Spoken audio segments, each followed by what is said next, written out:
Small Town Scuttlebutt.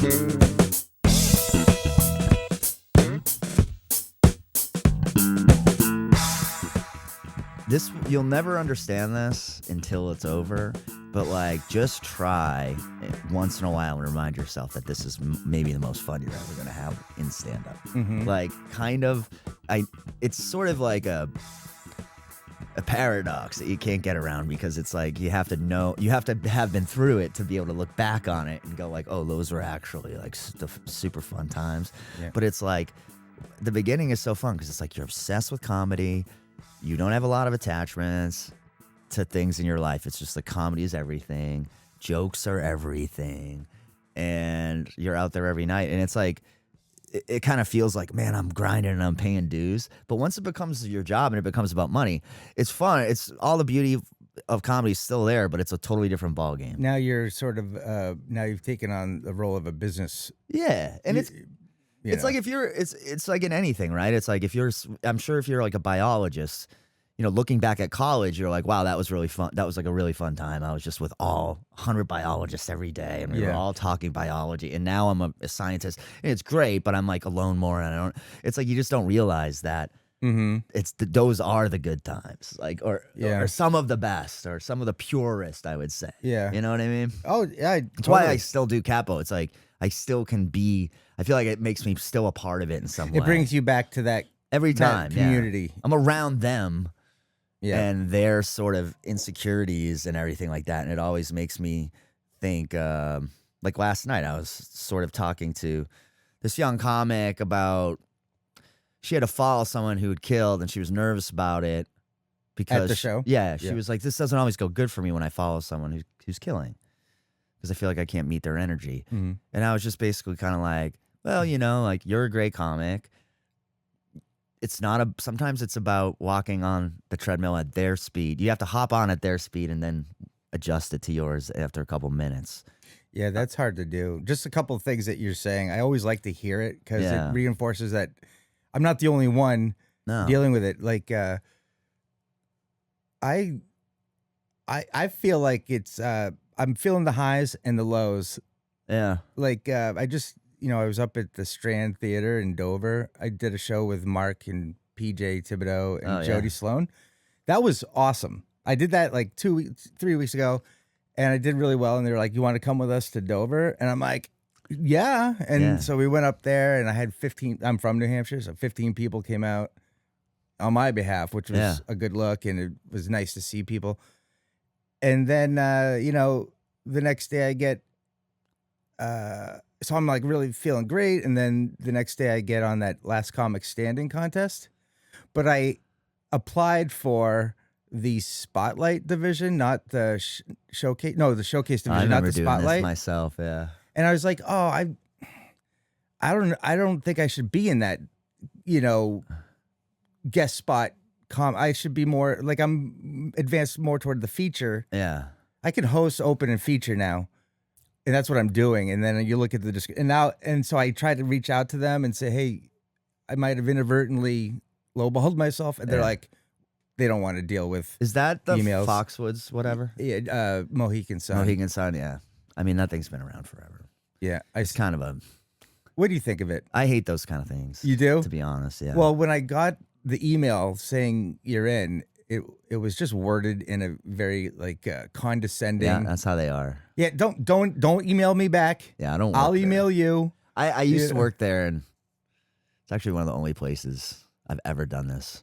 But I was like in the middle of a weekend there, and I was just like, "Fuck this." Yeah, yeah. And you just took off. Yeah, I went through a phase where I'd been doing it. I mean, next year will be 20 years, and I think around like 15 years or something, I started hitting this phase where I was like, why am I like taking disrespect, from people who aren't even really doing anything for me? Like, it's one thing to eat, I can swear on this, right? I already have. It's one thing to like eat shit from people who like are holding the keys to some great kingdom and like, and hey, I got to eat a little shit, but the reward is going to be so great. Right. But it was like, I'm getting treated like an asshole, and I'm opening for like trash comics anyway, and this whole thing stinks. Like, it's like I don't gamble, and at the time I like didn't drink, so I was kind of like, what's the point of being in this casino all weekend? Yeah, and being treated like garbage.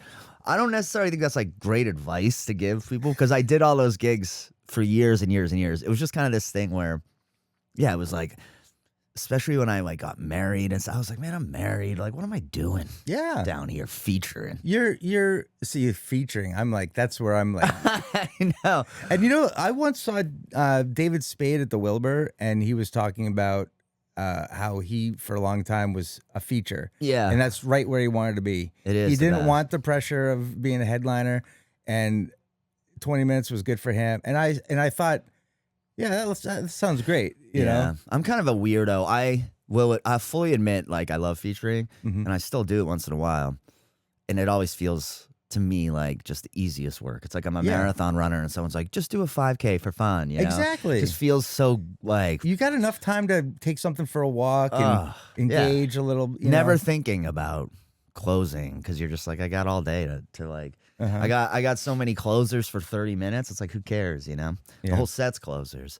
But I will admit, like, I was always one of those people who wanted to headline, like, almost from the day I started. Like, I was like, I just want to be. That to me was like doing 45 minutes an hour. I'm like, now that's doing comedy. Yeah, you know, that's absolutely. like, it's just so different.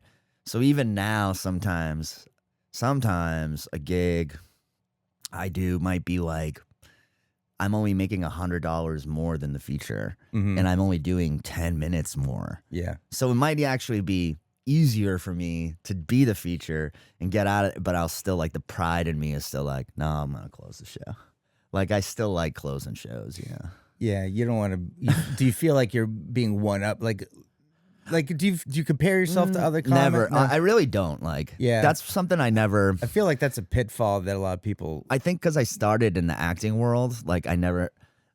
Like, in the acting world, it's like so stupid to do that. It's pointless to do that. Yeah. And I think the acting world taught me that, like, it's not even you can bring yourself. You want to put yourself in the best position you can put yourself in, but like luck and circumstance and all these other things are just out of your control. Right. And in acting, it's like you could go have the best audition in your life, but you know, one of the other actors looks better next to the actress who he's going to be with, or his eyes match, you know, the car that they already bought for the movie. Like, you know what I mean? These silly things like I did these commercials for years, and like it was down to me and this woman, and then Toyota hired a woman, so it was like, we need a man. And that was like 4 years of income for me because another company did something that I couldn't control. You know what I mean? Yeah.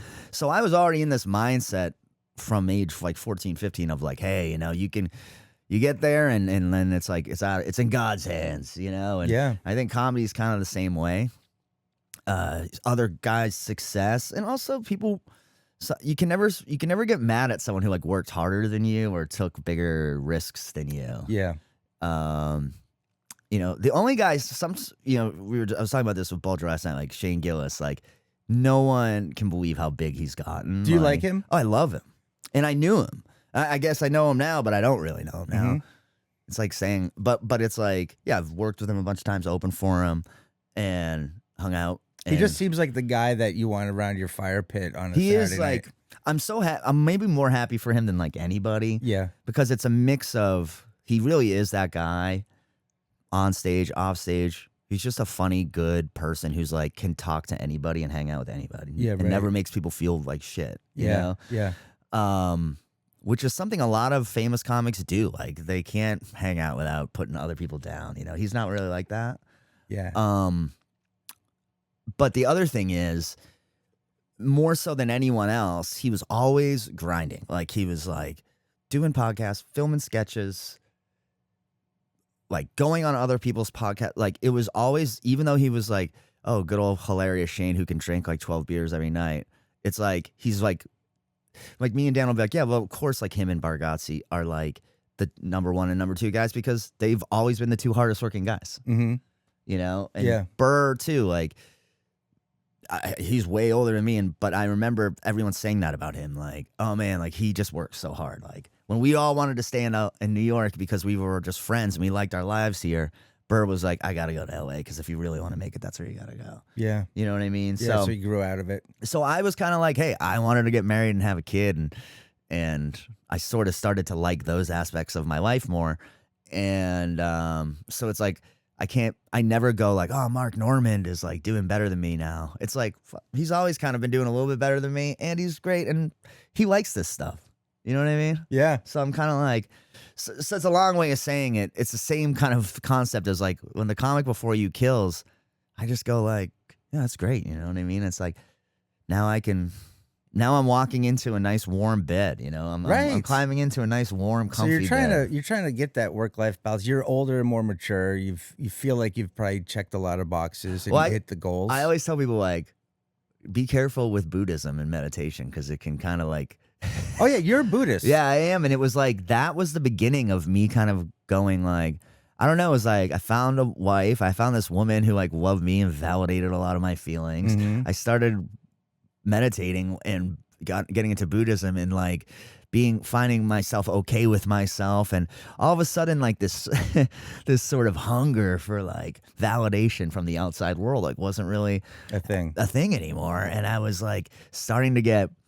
I remember I had a manager when this was all happening. He was like, this guy like wanted to kill me, man, because I'd be like, he would give me a bunch of things that I might offer, and I'd be like, listen, man, I don't want to be too busy, you know, like if I'm too busy, I kind of get squirrely and I don't enjoy my life. And sure. He's kind of like, what are you talking about? You know what I mean? And because it's true, it's sort of, but I still feel that way.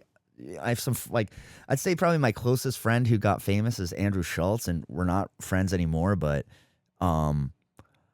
like, I was still opening for him, like, when he was getting pretty famous, and we were doing, like, famous guy stuff, mm-hmm.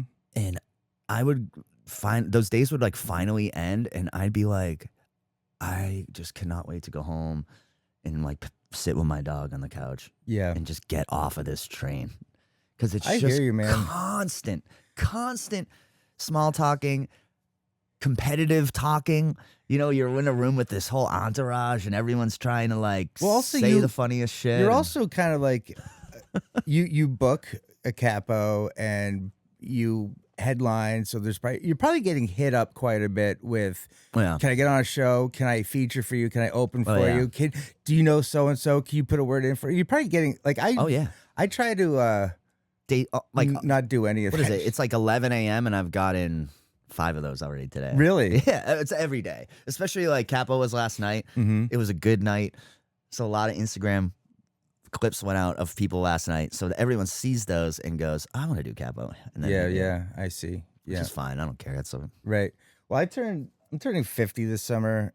Ugh, just kidding. No, it's man, it's like it's a reflective I'm moment. Right behind you. I'm 43, so 43, that's young. I'll be 44 in October. Oh. Danny Ainge. What did I do to get those years back? I know. I said that to a 29. There's a 28-year-old. That was like 28. Do you even remember what 28 was? It was like an hour ago. My kid's daycare instructor is 28, and she goes, she got up. She's like, oh, my back's starting to kill me now. I'm 28 now. It's like, sister. Oh, come on. Yeah, exactly. Come on. Yeah, no, I mean, I always, when I'm thinking about comedy, I'm like, this is a young person's game. Oh, like, for sure. Because it's just understood in our household that dad's not going to wake up to say goodbye to you at school because he came home late last night. Yeah. Or I envy that. Because I can't do that. Yeah, you've got a little one, but my kids are going to be 14 and 12, so I can do that. But when I'm out, I just make sure that my outings are, I'm going to maximize the value and potential of them because I'm not going out every night. I'm going out 2-3 nights a week. That's fine. I think about something you said though all the time, and I've said it. I like quote you on it, but it was like. We were doing this gig, it was a couple of years ago. It was not such a great gig, and it was like this cold winter night. And I remember we got there, and I was like, hey, Rick, how's it going? You were like, it's good, and we were kind of waiting for the show to start. And, you're like, it was kind of tough to get here tonight. You know, I'm at home, like, we got a fire in the fireplace. Yes, I remember that. And like my wife and kids were just having fun around the fireplace, and it was so cozy. And at the time, I'm living in a 1-bedroom in Southie, and I'm kind of like, but I'm intellectually, I was like, yeah, I can understand that. I guess it's gotta be tough or whatever. Yeah. And then I think like sometime this past winter or last winter, I like literally sitting by the fire with my wife and kid, and my wife's like pouring herself a glass of red wine, and I'm like, well, I gotta go to Attleboro, Massachusetts, or Fall River to like go do I don't even have a new bit that I'm psyched about right now, so I'm gonna go down there and do like my regular 45 and probably have a couple Bud Lights. I hear you. Yeah, but it's like, I'm sure I bet construction workers wake up in the morning and feel the same way about going to work. So it's kind of like I can never get too up my own ass about like how hard comedy is, because I'm like, I make $20,000 like less a year than my wife, but like I work, a fraction of the amount of hours she works when it comes to. I feel like there's a part of, what do you think of the social media component of? I hate social media. Yeah, me too. I feel like a hypocrite every time I'm contributing to it, because I'm like, I think doom scrolling and it's killing us, and the short attention span, quick hit stuff is not good for anybody's mental health. It's killing this whole productivity. And I'm like, while I'm working on this, I feel like I really want to work on a bit. Yeah, I want to like write jokes, and I don't have respect for the audience. Doing stand up, it's like real time. I'm like, you got your hands folded. I'll keep an eye on that. You guys are good energy over here. That was a good. Yeah, that landed. But then when you're like doing your it's just like, I just envision this fat guy just going, it's not funny, and just. Yeah, live stand up is having sex, and Instagram stand up is watching porn. That's a great analogy. That's a great analogy. You know what I mean? It's like, it's dopamine hits, quick, like highlighted, unreal scenarios. Yeah, but like a filled up room is people that went, got a babysitter, they went out to dinner. They're well, and there's an energy. A lot of times, people will say stuff like, "Oh man, this was great." Like, I've never been to a stand up show. I've seen a million specials and never been to a stand up show. And I'm like, the funniest thing is, bad stand-up, or like what could be considered hacky stand-up, could still be like the funnest night out. Like, you know what I mean? It's just about live performance and live a shared experience. I remember being in Connecticut and working these, like, some of these comedy clubs in Connecticut, and just like the opening for like the hackiest road dog hacks that ever lived. And I knew it. And I'd sit there in the back of the room, and I'd still catch myself laughing and smiling, and just because it's just contagious. Yeah. It's like, in your mind, you're like, he's no Richard Pryor, but like, he's got this room in the palm of his hand right now. And there's a magic to that, even if it's not the greatest art. When I was starting out, there's like a room of 20 or something. You're like, oh, I feel more comfortable than if it was 200. But now, if I see a room at 20, I'm like, can you get them like closer together? Because I feel like it's like the root system of trees, how they can communicate. Yeah. I'm reading a book about that right now. Are you really? Matter of fact, yeah. Is it a Buddhist kind of a? No, it's just a book about trees, but it's like, it's funny though how that saying, I see the forest. Now I'm like, a forest is really one tree. It's one thing. Yeah, because they're all so. This table. It did make me think about stand-up. It's funny that you did it really? Yeah, because I was like, I wrote in the column of the book, I was like, that's a lot like stand-up, where you annotate your readings. I only do it because that's the only way that I can retain anything. Interesting. I've learned that I need to like say it to my brain a second time. Yeah, and then I'll retain it. I dog ear the page. It's a good one. And then I'm just like, that's where I want to. The point get back is, to. Me and Fink are both just manhandling books when we read them. We really do. In fact, I have the Joy of Happiness, I think, is by the Dalai Lama. That's my I have not read it yet. It's one of my favorites. I mean, it's all simple stuff, but it's kind of like, I think if you come from like an Irish Catholic sort of background, like most of us around here do, it's like a really nice it's side view of things. Sure. It's like it's more at peace with yourself and not so much guilt about things. Yeah, taking some pressure, just taking that pressure. Yeah. The world is not against you. There's not a punishing God watching you. For me, I used to circle think about stuff it's out of my control. Like ruminate? Yeah. Yeah. And then I read Meditations by Marcus Aurelius. I've talked about it on the show several times, but basically it's like he wrote this on the battlefield and he was just reflecting, and it's his diary. But I mean, the big takeaway is don't worry about things that you have no control over. Yeah.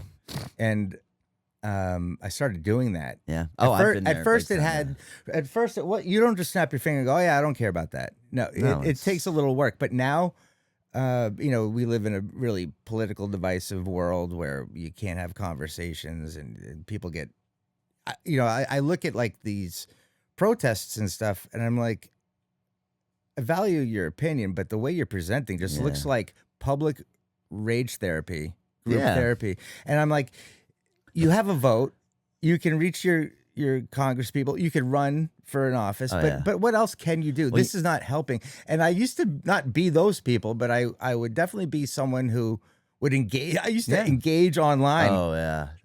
I look back and I'm like, what are you doing? I know, but it's a tough thing, man, because we're like the guinea pigs for this experiment of social media. We're the first. We grew up without it. Yeah. And now it's thrust upon us. Mm-hmm. And I swear, I say this all the time. I've said it probably on a million podcasts, but it's like when our kids or grandkids, when they figure it out, they're going to look back at us like we look back at, Jackie Onassis smoking while pregnant as First Lady of the United States. It's just going to be like, how did you guys not think that this was harming you? Yeah. It was so obviously harming you. The fact that the state of Massachusetts just recently made a law that no phones in the classroom. Yeah. Like, no shit. Yeah, there was some talk before that, though, of like integrating the phone into the school system and like putting the books on the phone. And I was like, this is a terrible idea. Let's get off the phone for 8 hours or 6 hours a day while we're at school. Exactly. I actually do think it's just totally, it was like, I don't know what it's like, but it just has affected society. It's affected my parents. My mom is like addicted to Facebook. Oh, it's like I feel like everyone's addiction is different. Yeah. Some people are TikTok addicts. Some people are Facebook. Like the boomers are Facebook addicts. And they're designing it this way. This is one thing that really grinds my gears. And I don't care if it's, knocking on neurodivergency. I have ADHD. So, I'm in this area. But interpersonal communication is being dictated. How we do that is being dictated by people with autism who don't want to be, press of the flesh and social, right? You've got it's like Zuckerberg runs American Opinion. and who's that other guy? Musk. Elon Musk. Yeah. I mean, these guys are socially awkward people. Yeah. And they're like, why don't we start communicating on our terms? And then they create the platform, and then we're all just, and we're not. I think we're better than that. Oh yeah. I hate it. Well, I think it's also very. It's like we're living in let's say you're someone who wanted to create propaganda. Mm-hmm. Say you're a government body that wants to control people. Like, what better time to be alive for those people? You've got the mechanisms. Oh my God, we have 100 ways to get into people's heads, and they're lining up for it. And they're self-reporting. It's like, hey, we don't need to put tracking locators on people because they're taking pictures of themselves all day, showing us where they are. Right. Like they're every night they go out to dinner, they're showing us where they eat. It's like, I don't think the government really cares about that kind of stuff, but they do care about certain things. And when the president of the United States is like really good friends with the guy who owns the biggest social media company in the country, how are you not going to call that guy and be like, hey, I need you to turn down the knob on my scandal and turn up the knob on this other guy's scandal? Aliens, not Epstein files, right? Like, I mean, I think the Charlie Kirk thing was like, they played their hand too strong, because it was like even the most non-skeptical people were like, I've never heard of this guy. Mm-hmm. And now I'm supposed to believe he's like a national hero or Martin Luther King, or it's just lowered the flags half-mast for him. It was just, but it was so, that to me was like the Matrix was visible for a day because it was like, oh, I could see people who are really big sort of followers going like, oh, other people are posting about this, so I need to post about this. Yeah. And then that's the wave. But it was just going like, dude, I've never heard you talk about this person ever. Right. You're just doing this because you know it'll get shared. It's, these things that trend, everyone just jumps on it with an opinion without any knowledge. I've gotten to the point where I'm like, and this is maturity. Like, I've actually matured a little bit in the last 10 years. I think my greatest thing is understanding that I don't know enough on this thing to have an opinion. Yeah. Like, I am not a foreign policy expert. I am not an economic expert. But you would think, I mean, everyone's got these opinions, and it's like you have maybe 15% understanding conceptually of what you're talking about. You know? Yeah, and it's kind of like, what can you really do other than vote and sit back and hope for the best, you know?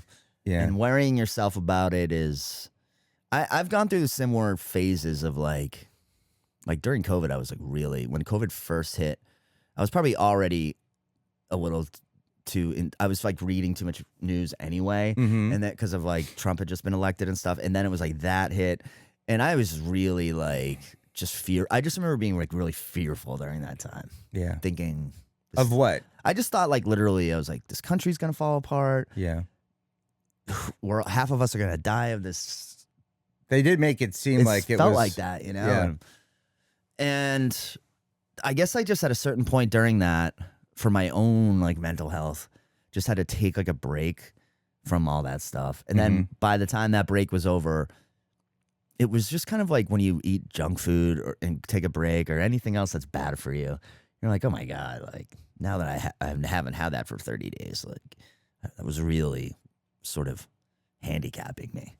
You know? Yeah. So I just kind of never go back. I don't go back to it too much. Royal Pizza serves up the freshest pizza, subs, dinner platters, and salads in town. They use only the most wholesome and natural ingredients. Dough made fresh several times a day. Sauces and dressings made daily in-store. Each pizza is carefully prepared to order. Royal Pizza makes quality food fast and affordable for all of their customers. Maybe that's why they've been in business for more than 60 years. For the best pizza and lowest prices in town, come visit Royal Pizza or order online at royalpizza.com. You know what I think is helped is being married, but also having a kid. Oh, for sure, for sure. Because like when I had kids, like at some point, it was like you just look at things differently. Like this is not important. Yeah, well, this is important. You know what cracks me up is like all the kids' literature and videos and stuff are teaching them like the basic lessons of life, which kind of you need to hear again at 43. Like I love watching, going through the world again through their lens. I mean, now I'm doing math. I'm doing like I'm multiplying and dividing fractions. Well, it's like okay, but I had to get a tooth pulled like a month or so ago, and I was really just scared of it and didn't want to do it. You know? Sure. And but at the same time, I'm reading my kids' children's books that are about like being brave and about like going to the doctor. I can do this. You know what I mean? Yeah. And I was like, wow. I was like, I literally have to be. But it was hitting me too. You know, it's like sometimes you have to do tough things that you don't want to do, but it's good for you. And, right. And then you go like, you know that stuff hard in your brain as a kid, and then you kind of grow up and you tell yourself a lot of bullshit, and you get yourself and you tell yourself a lot of stories, and then you can kind of like you can kind of lose some of that. You know? Yeah. So a lot of times through this stuff with my kid, I'm like, man, like she's got to be pretty brave all the time. You know, she's clueless. She's only 2 years old. Everything's new. Every room she's in she might as well be on stage. You know what I mean? Oh yeah. You know what I'm saying? So it's just kind of that's been good. And I think the other thing about being a parent and having like a family is there's so much you actually have real problems to deal with, like that are fixable, you know? Mow the lawn. Challenges. Yeah, challenge. Mow the lawn, get the groceries, get the medications, go to the appointments, all that stuff. It keeps you grounded. Yeah, it keeps you in like real. I got a purpose. I got shit to do. It's harder to sit there and go like, well, get kind of existential or get like too philosophical. At the same time, though, as a comic, don't you find yourself like I find myself alone with my thoughts quite a bit, which I love. And then I just start drifting into those places. Well, I would say if there's one through line, and I was going to say this earlier when we were talking about like Buddhism and stuff, but if there's one kind of through line I see in comedians, I don't think comedians are tragic figures. I don't think you have to have a bad childhood or anything. But there's one thing that I think all comedians kind of have in common, which is like this overthinking brain. It's like the same part of your brain that is seeing comedy and seeing jokes and creating those things is creating bad things for you and creating dangerous scenarios and creating. Your brain can go in any direction. You have a creative brain if you're a stand-up. Yeah, sure. And you're seeing things askew, Yep. Basically what we do is we kind of say our crazy thoughts to normal people who go like, wow, that's crazy. That was in your head? Yeah. I can almost see what you're thinking. I never would have thought of that, right? So it's like we're giving them a little window into this, and that's our bread and butter. Like that's what we do. But at the same time, the downside of that is when you're alone in your apartment at night and you think you might have cancer or something like that, like you can really convince yourself that you do. Oh, jeez. Yeah. I mean, I'm a good actor. I think I'm a good actor. And when I went to school for acting, I used to be, if you want to, I used to do drama type stuff. And it's like, you want to make yourself cry. It's like, I was always really good at that kind of stuff. Can you make yourself cry? Yeah, I was always good at like, if a script is good enough, I can go there. Like it can take me there. How do you do it? Do you just I don't know, but I was gonna say I think it's my problem because I'm the same way with like if I think something, I have a real physical reaction to it. Like I can give myself chills. I can give myself like a sweat just by kind of having the wrong mindset. That's a physiological. It's power. like unlucky or lucky. I don't know, right? Yeah, right. But it's like I think a lot of comedians kind of have the same thing. So I feel like when I overthink or dwell, I try to manifest that into, well, what are you going to do about it? Yeah. Because I'm always trying to make the writing tighter, the delivery better, just the whole stage presence. Yeah. And I remember, Chris Tabb. Yeah, love Chris. So last night. Oh, really? Yeah. Oh, good. I used to go on after him a lot. And that guy's got Def Comedy Jam energy. Super tough guy to follow. Yes. One of the toughest. And I was like, I got to do something. I got to like reset the room. And I don't know how to do it. Like I'm learning by doing. But I finally said, there's an offering here. Okay, you're a comic coming up doing 10 minutes after that guy. The room's really ready for this level. You got to reset the room. Go. And I'm like, that's kind of like improv. Yeah. I took some improv classes because of Chris Tabb. It's a good thing to do, I think. Yeah, and because I had to be forced into, okay, you're mowing a neighbor's lawn and a rock goes through the window. Yeah, and it's like, okay. And then it really just brain exercises. Yeah, podcasting too, I think is I tell people all the time to do podcasts, whether they publish them or not. Try a solo podcast on your own into your phone. Just try and fill an hour of time, and no one ever has to hear it but you. Yeah. But if you do that a bit, you do that once a week or so, it'll make you, when you're on stage, you'll start a riff and you won't be so afraid of it going anyplace. Yeah, right. You're like, at some point I will find a landing spot for this sort of riff that I'm on. Yeah, this podcast is coming on 6 years. It started June of 2020, which is about 2 months after COVID came on. And then we were like doing this. Oh, you're looking at the poster? I'm looking at the poster from what year was that? Probably 3 years ago, maybe. Fun. Yeah. Yep. You're immortalized on the show. I've been on every episode. Yeah. This podcast, by the time it was up and running in June of 2020, and we already were planning it before COVID hit, and it was just great because we were up and running, and I was like, this is awesome because mic time is over, but at least I can still work out thoughts and ideas. And then you edit it and go, and then you just jot down, hey, that's a premise. Take that for a walk. Work on that one. And it helps with the mining of material. I used to have this daydream that like long before COVID, I used to have this daydream that I could have a room in my house kind of like this where I could go in and flick a switch and there'd be like a simulated audience and I could just like practice jokes on them. Mm-hmm. Can I tell you something? I was going to say, it's akin to Zoom though. Like it kind of feels like Zoom. Sure. So then I remember doing Zooms in my bedroom and being like, yeah, this isn't so great. Oh yeah, no. Like, I thought this was going to be They great. were awful. And no one's watching them, but that's Yeah. okay. You're getting your reps in. Similar to that, I started Scuttlebutt Comedy where right now I'm just doing a monthly at a bar or a brewery in town. And I built a stage, like a portable. It all fits in my Audi S5. That's great. Is it? It's like an 8x4 sheet of 3/4 inch plywood that I cut into 4 pieces. So they're 2x4. And then I made a frame out of 2x8s that I folded in half and put hinges on. So they're all. Is it heavy? Yeah, I bought a hand cart so I can I load it all up and bring it up. But I can set it up in my garage.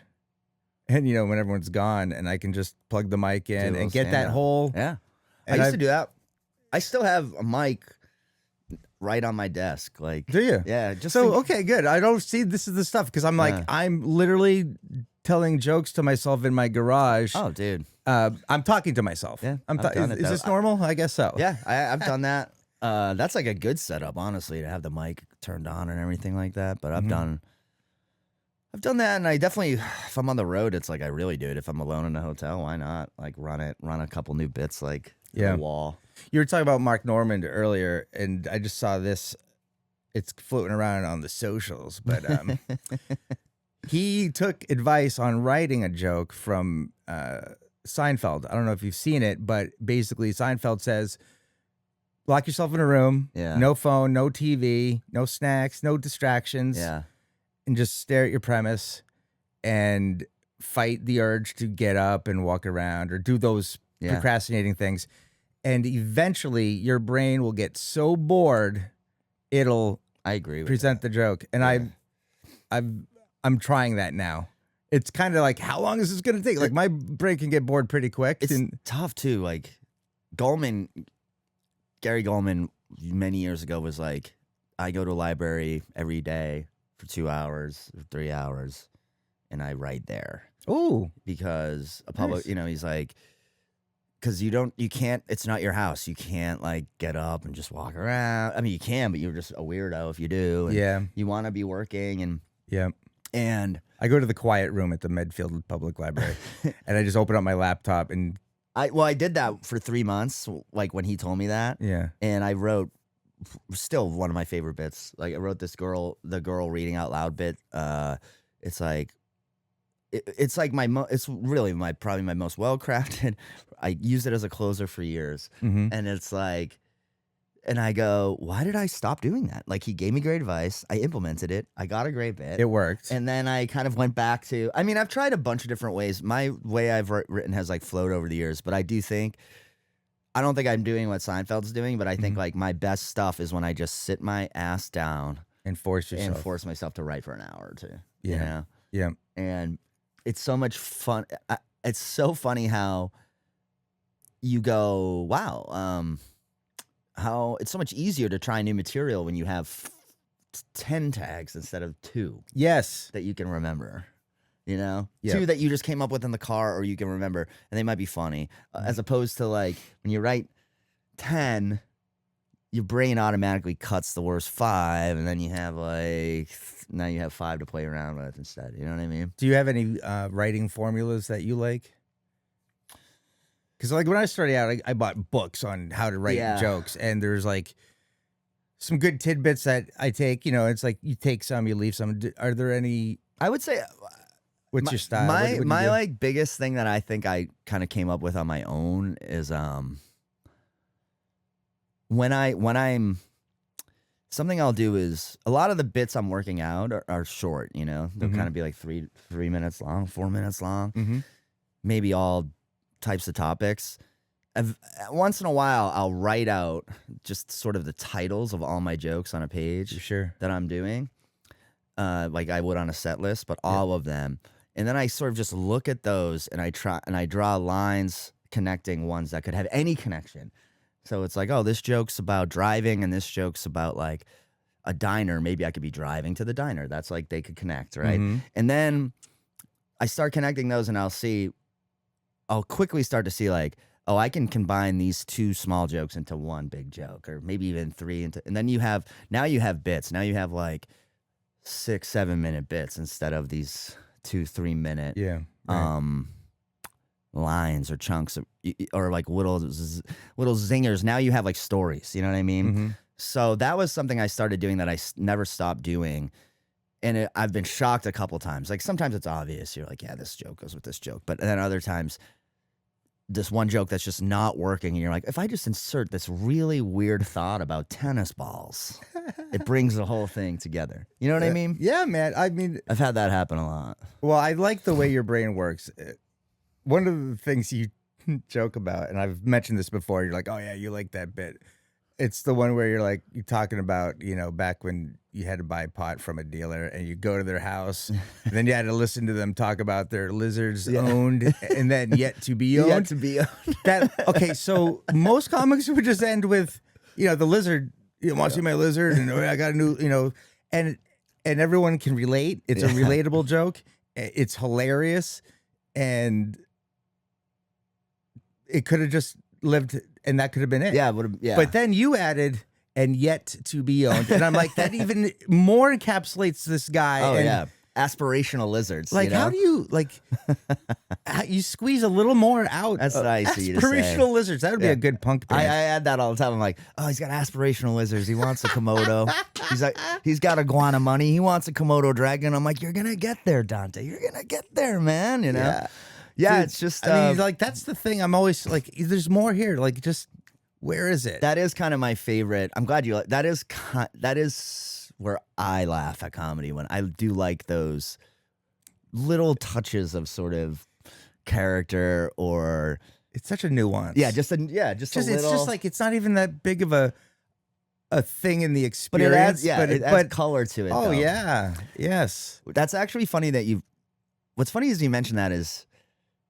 I tell that joke a lot, and it's one of the ones where I always see people in the crowd like do this funny it's like nostalgic, head back nostalgia. Yes. Like, oh my god, why do they all have lizards? Seriously, and why do they all talk about what it's like?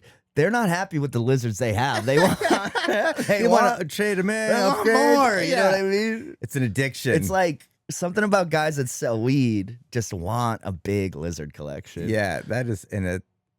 And it's just a universal thing. And it almost like puts in your head, like it almost like automatically takes you to that apartment or that duplex or whatever that you have to go to, and that shitty couch you're sitting on, and now I'm smoking the guy up, like all that. I think I think to do that kind of stuff, you have to bomb some nights, because it's like you have to give them too much. You have to over describe things and then start trimming it. Yes. Because it's like, I think I am a big reader. I love reading, and I love reading novels.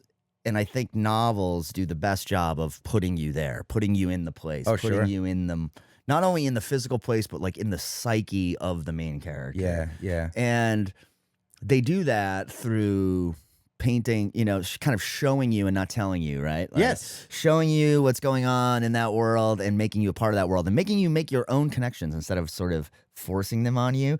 So it's like those little touches like that, and those little details, they give that to the audience. They're like, I trust you to make this. I agree with you. One of my favorite modern day authors is Nelson DeMille. Oh yeah, are you familiar with him? I saw your collection up there. Oh yeah, I peeped it. I got like all of them. I've read a couple, and I was like, read The Gold Coast. Okay, dude, that is. I'll read it. I like that kind of stuff. The Gold Coast is basically Great Gatsby meets The Godfather. All right, it is freaking awesome. But anyway, when I read a Nelson DeMille novel, there's always the alpha male with the beautiful woman in his sights, and then he's the bad guy. I love these kind of books. Jack Reacher. Same kind of stuff. Reacher. I find myself, let's say it's a 3-week read or something, or a 2-week read. I'm walking around with swagger. Oh yeah, because I'm kind of now in the mindset of this. You know what I mean? Like it really has some, absolutely. Like I'm walking around more confident in my conversations. Like I got to read a DeMille book. I know what you mean, and I actually remember thinking a while back, like it was somewhere around the time the baby was really young and like newborn, and I was like, I need to watch some action movies. Like I need to watch some I need to just have some heroes that are just men. Yep, doing man stuff. You know what I mean? And there's nothing wrong with that. It's like women are allowed to watch Real Housewives of Beverly Hills and sort of think I like that to watch Alone. Oh, yeah, me too. I like to watch that shit. The best one you gotta talk to Jodie Sloan. Do you know her? She's I just did two shows with her. She's one of the biggest Alone fans on earth. Are you doing the Unplugged thing? No, I was going to, and I wanted to, but I couldn't make it work with the schedule. So I'm giving Carolyn Plummer all of my backpacking gear. Nice. So she is not. But it's going to be really good because it's going to go sideways. She's going to show up. Well, if she still wants to do it, we were talking about it. I think it would be hilarious if you showed up with like the state of the art backpack with all the stuff, and then she doesn't know how to use it. You don't know how to use it, but it's a flex. You know, like you're going to intimidate everyone. I love. Did you watch this latest season of Alone? No. The thing I love about I'll kind of pollinate. I do that same thing. My favorite thing about shows like that now, though, is that you can find the people on social media and see what they're doing now. Oh yeah, I do that all the time. With shows oh, interesting. Like Did you ever see the one where the guy killed the badger with an axe, a hatchet? Yeah. He was pissed off because he had to build like a. I do remember that. That guy, it was my favorite. I mean, he literally killed He went toe to toe with a badger with a hatchet. And killed that thing. No, that stuff is because it stole his moose meat, and he was bullshit about this whole time. Yeah. He's like, I'm going to get that badger. It is crazy, though, like that show. It goes to show you that you go into the forest, and the forest, from that moment on, is trying to get you out. Yeah. You know what I mean? It's like, they always say, like, oh, I'm... The people that succeed the most in that show, like, dig a hole and lie in it. Yeah. And are like, I'm part of nature. Yeah. And I'm just going to survive this. The other people who, like, sort of try and bully nature and get control over... It's like the animals come after them. They burn too many calories. Now they are so weak. They get some sort of illness. They all get a lot of stomach illnesses from going from eating burgers and stuff to the water. You get giardia. The coolest thing that happened to me is I did a solo backpacking trip on the presidentials in New Hampshire, and I'm going up Madison, which is like the northernmost one. I'm coming over the ridge. And then there's, I think it's called Star Lake. It's a pond. It's an alpine pond, and it's marshy. And I was walking around without my backpack, and I was just kind of I was gonna eat lunch, and I'm seeing moose shit everywhere. I'm like, oh wow! And I had my hat on like this, and I'm like looking for firm footing, and all of a sudden I see two legs. I literally walked up to a moose. And we were about 6 feet apart. Wow. And he was just eating stuff, and I just looked up at him, and very docile. Yeah. It wasn't like rutting season or anything. Yeah. Because you see those things, they're relentless. Yeah. And I just backed up, and I just set up my camera, put it on video, and just from about 30 yards away, just on a rock, unassuming, I was like David Attenborough with this thing. And it was awesome. What a cool thing to witness. That must have just been like... It was cool. Talk about Buddhism. Like, you must have just felt like so at one with with that moose. And, you know what fucked it up though? There's a AMC lodge for people who don't want to truly do the work, and they want to be taken care. Not to knock the lodge, glamping. Yeah, but it's kind of like you just hike up and then you're taken care of. I was so excited about that experience. I should have kept it to myself, but. I was coming back, and I went to the lodge to fill up my water bottle, and I was going to continue on, and I was like, hey, there's a moose right around over by the... And, like, 6 people were like, there's a moose over there! And they all, like, started running, and they got their stuff, and I'm just like, you guys are... What are you doing up here? This is... What an example, though, of, like... And they're on their cell phones trying to get coverage. I'm like... What an example of, like... Fucking assholes. It's, like, such a microcosm of how, like... how like everything goes. It's like, Yeah. here's this really beautiful thing. I'm going to fuck with share it with my fellow man. Yes. Oh, here comes my fellow man to destroy the beautiful thing. Yeah. It's always that way. Yeah. I mean, I learned something. I'm like, that's your own thing. You know what though? Dude, that is such a true thing about growing up as just growing up as an adult. You just go, you learn to sit with things. Yeah. And just go, I think about stuff, you know, like now my kid's she's only 2, but she's getting older and she's starting to do things. And we're doing stuff that's like so beautiful. Like we're going on these hikes and we're going to these beautiful parks and zoos and stuff. And she's looking at everything. And I think when you're a kid, this is your day to day and it's awesome, but you kind of just go like, you know, this is life, right? I'm always doing something cool. I'm at a museum. I'm at school. I'm at like a park. And then you grow up and you kind of have to, you know, you go, that was kid stuff. And now I'm working and going to college and dating and you get sort of locked in. And then you get back out there. Then you get this urge, right? All the things you want to do are outdoors or, you know, back to when you think about all the hobbies adults have, they're just stuff kids do naturally. You want to garden is playing in the dirt, you know? Yeah, right. Running marathons is just running around, playing, hiking. I wish the fishing. I wish the bike thing was gone. Yeah. I hate cyclists on the road. I do too. I have a mountain bike and a road bike. I don't use the road bike because I'm like, I'm in the fucking way. Yeah. Well, you know, like You know? cigarette, you know how like we've been phasing out cigarette smokers? Like there used to be like ashtrays and now there's like no ashtrays. It's like we're phasing them out. We need to do that with like the bike. Like we shouldn't be giving them lanes. We should be taking away. Yes. Yeah. We're giving them lanes.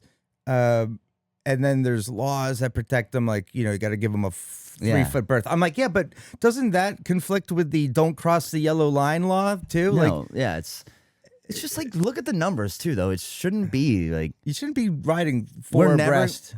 Boston's never going to be the Netherlands. No, or it's not. These places with a bike culture that's always been. Yeah. It's a pipe dream. Yep. And you're always going to have people around here are always going to have cars. This idea is it's just whack. You know what I mean? Oh, absolutely. It's like I like seeing the people that are totally against it that monitor how many bikes actually were used in the bike lane during the rush hour. It's like none. It's like 20. Been doing comedy in this city for a long time, and it's insane. Me and Tony V, this is like almost all we talk about when we see each other. Is like how great it used to be a comedian, because you'd leave your house at 6 p.m. and there's no traffic, of course, you know? And now it was great. I mean, it was like you were never in traffic, you know? And maybe once in a while on a Friday or something, you going through Boston, but it was like nothing like it is now. Yeah. You know, and I know part of that is work from home and the way the world's changed, but like the city of Boston has absolutely gotten worse with traffic, like in the past. I just years. always find the irony of being stuck in the Big Dig like a tunnel. Yeah. I'm like, wasn't this supposed to be the answer? And then I also think about how, let's fast forward. Let's do a thought experiment in 100 years from now. Like when they had the artery, they were like, this is great. It's 2 decks of northbound and southbound and 4 lanes. This will, you know, take care of the traffic. Oh, it's overwhelming. Let's do a big dig. Too much, Now we have a big dig, and I'm thinking 100 years from now, when this thing is too clogged up and congested, what are we going to do? Oh, we're probably going to put an artery on top of it. Probably again. It'll be. Like, I think what they're trying to get us used to is things taking a long time. They're just saying like commutes are going to be a long time, but don't worry, you won't even have to drive your car. It'll be controlled by us. It's going to be. You're a car guy. I'm a big car guy, and I think the future of cars is sadly type in your destination, get in it. Okay, so and right it takes now, you there. my car's in the shop right now because $10,000 worth of repairs. Which car? My Audi. Oh, really? Yeah. What'd you do to it? I need a new water pump. $10,000. So what? Headlight out? No, what water pump? Oh. The side view mirror. Yeah. I clipped the orange cone, doing like 30. I was trying to go around some people. And it banged up. So it's not just a mirror anymore. It's a mirror. It's remote control. Or it's you know, mechanized. And it's sensors, and it's attached to a computer. So That's this like, is like yeah. a high tech freaking mirror. Yeah. And then also my kids, when they were younger, they mangled the cup holders on the armrest in the back seat. Oh, wow. And I want to get that done just for the resale. Like, Crushing beers back there, those kids. I don't know what the Quiet down. Have a twisted tea. yeah. But I like okay, so I used to drive a Volkswagen that was manual transmission, and I have to be honest, I was like it was a Jetta. Yeah. And it was like the most fun car. Yeah, because it's like Is you it a find Golf? no, Jetta, you said Jetta. a Jetta TDI. It was the one that Oh, got yeah, everyone recalled. loves those, yeah. Dude, I had it for 3 years. I paid 20 grand for it. Volkswagen got in touch with me and like, we'll buy that thing for 18.5. And I'm like, you got to be shitting Whoa. me. I'm like, absolutely, you Yeah, can take that. I would've taken and that. then I upgraded to, I sold That's it back, incredible. got an Audi.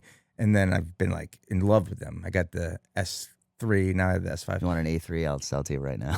Oh, why? You don't like it? I like it, but it's just so I've always had like really easy cars to work on myself, and this yeah. is like I cannot do anything on You it. can't get into things. I tried to do the headlight bulbs, and I cut my hand up so bad that I have scars, and I still brought it in to have someone else do it. That's funny. Yeah. So I got, this car now that I drive. It's Tiptronic dual clutch, which is like the pedals do nothing for me. Yeah. It's got 2 pedals. You can put it in like a manual mode, so you can still shift. Yeah, mine does up, that too, down. yeah. It gives you something to Yeah. do. So I do A that. little fun on the highway. Yeah, and it's a 2021, so it's a 5-year-old car. Now this thing that I have, is a computer. Yeah. The whole there's no dials. Oof. There's no gauges.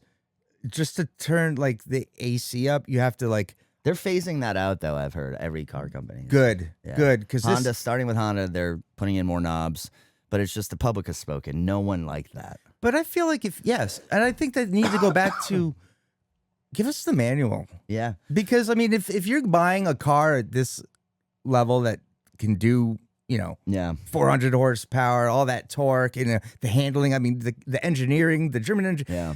The person buying this car likes to drive. Yeah, no, I know what you mean. You know what I mean? Like a Toyota, you don't need that's a It Toyota. would be easy too to have you could really have a car that you can drive manual when you want to drive manual and have a clutch, and you could also have it be automatic. Like Yeah. that could be like That would be cool. that could be an easy car. I think the new I I think hope someone Ford just heard that. I think the new Mustangs like do that. If you want to go into automatic mode, you can. I'm not a American muscle guy, but I do Yeah. like the. That's my favorite. I do. I rented Because I'm American muscle over here myself. Yeah, man. I went to. Well, yeah. You have a Mustang. Yeah. What year is it? I'm a Ford fan. Are you? Mine's 1995. 95. My funny story about that is I was looking for any kind of car that I could work on that was kind of cool, and my friend Rich Condon, Yeah. he found this Mustang. Appreciate it. He found this Mustang, and he was so cheap, and I got it. I bought it sight unseen, like because it was so cheap. I knew someone would snatch it up, so I just bought it, had it towed to my parents' house, Mm-hmm. and lay eyes on it for the first time, and I sat in it, and I didn't realize it until that moment. I sat in, and I go, my girlfriend in high school drove this car, same year, same. Oh, not the exact same Not the car, same exact car, but it took same year, same model, everything. Cool girlfriend. So I went like Has she a won it on Mustang. Jammin' 94.5. Did she really? Yeah. Oh, sweet. Yeah, she won it on a radio contest, and it had cash in the trunk. I remember when she won it. But anyway, it was like, I go, wow, how funny that my subconscious kind of like led me into this because I was like, oh my God, because I used to love driving it. Like, Yeah. I used to just think it was the coolest thing ever. It's probably the first Mustang I ever drove. So I've always kind of been this American Ford Mustang fan. Yeah. One So- of my buddies who helps with the podcast lives in Phoenix, and my wife and I went to his 40th birthday. We rented a convertible Mustang, and I remember 7 a.m. We just got in the car, and for 2 hours, I was just doing 90 around Yeah. highways through Scottsdale and Mesa and Phoenix, and it was like in May, Yeah. so the weather's perfect, and I was like, this fucking car is awesome. Yeah, this is a convertible. I love it. Yeah. I wouldn't probably ever buy another convertible. there's a lot of downsides to having a convertible, but like for what I use this car for, it's so fun, man. Yeah. It's a seasonal. Yeah, I only use it really in the summer, and even then I use it. I don't like drive it to gigs very often. I kind of just like drive it around Walpole. I take it fishing. I like kind of put like I like use it like a pickup truck sometimes. I'll just like if I gotta pick something up that's big, I throw it in the back of the convertible. That's funny. My favorite thing about that car is two things. Opening and closing the door feels like 1995. It's a heavy steel door. When you open it and close it, it's that old car door. And like, you hear it. Chunk. Yeah. You know what I mean? And it's just every single time. It's in my garage all winter. Sometimes in the middle of a snowy, cold winter, I'll just like open that door and close it like 5 times just to like feel it. You have to turn it on too, right? Don't you have to turn the engine a couple times? Oh, yeah. Like I run, all that kind of stuff. And so that brings me to my second favorite thing about it. It's like, it's just got this like, only a V6, but it's just such an old beater that like when I'm sitting at a stoplight in it, it's like it's like that glug glug glug glug glug glug glug glug, and I just love it. Perfect. That's good. Juxtapose that with the thing that I'm. Yeah. Now the cars stall at red lights. Yeah. Like the engine just kind of. I hate that. I'm like, what are we doing here? And I think this is just a virtue signaling mechanism because you know the container ship and the freight ship that brought this car stateside. Yeah. Do you know what the carbon footprint of that? Like, you think this is doing anything? I was always told that I was always taught that like the car uses the most gas at once when you're starting it. Like that, it's that turning the key, putting the fuel being injected into the engine. That's like a big moment of. So I was always taught that's like you don't want to be turning it off and on all day. You're just wasting gas, you know. Yeah, I got you. So when that first started happening, because I remember I'd be walking my dog around Southie and like a car would stop to let me go, and I'd hear the engine cut. Yeah. And then I'd hear it like a quick little start, and then they would go, and I'd be like, first few times I was like, that person's crazy. That person's insane. Like, no, the car. Because sometimes in New York, even in the early aughts, like I remember cabbies at red lights would cut their engine to save gas, and I'd be sitting in the back thinking like, this dude's an idiot. Like that's costing him gas, you know? Also, it's wearing your starter, probably. I mean, majorly. Like all the components, every time you're asking it to do its job, you're just putting miles on it.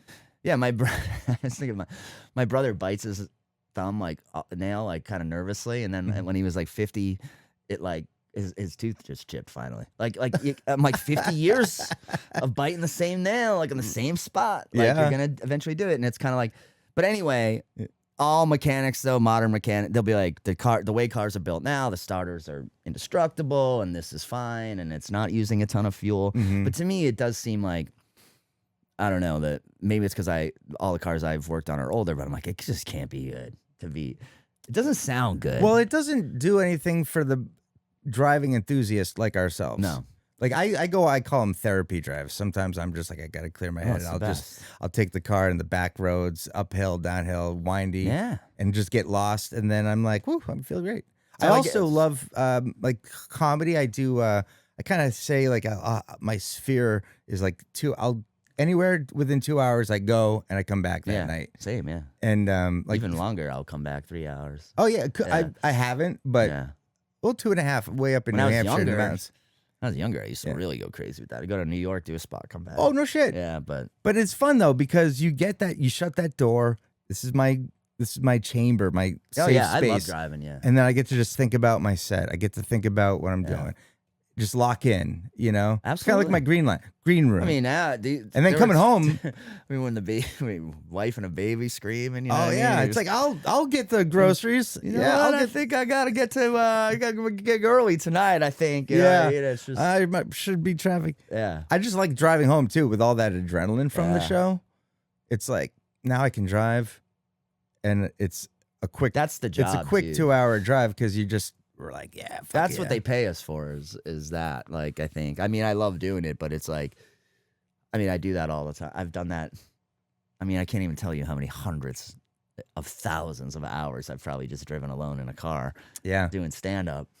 And yeah, you're absolutely right. It's like, it's another space. It's like sort of, I've been through a lot. I remember This is a huge name drop, but Dave Attell, I was giving him a ride in my old car. Yeah. My Honda that I put like 330,000 miles on doing stand-up. And Hondas are good. and he reliable was like, cars. super reliable Yeah. and easy to fix. Yeah. And this guy, and Attell's, a lot of famous people had ridden in that car. And Attell was like, this is such a road car. You're such a road comic. He's like, he goes, you've cried in it. You've bled in it. You've come in it.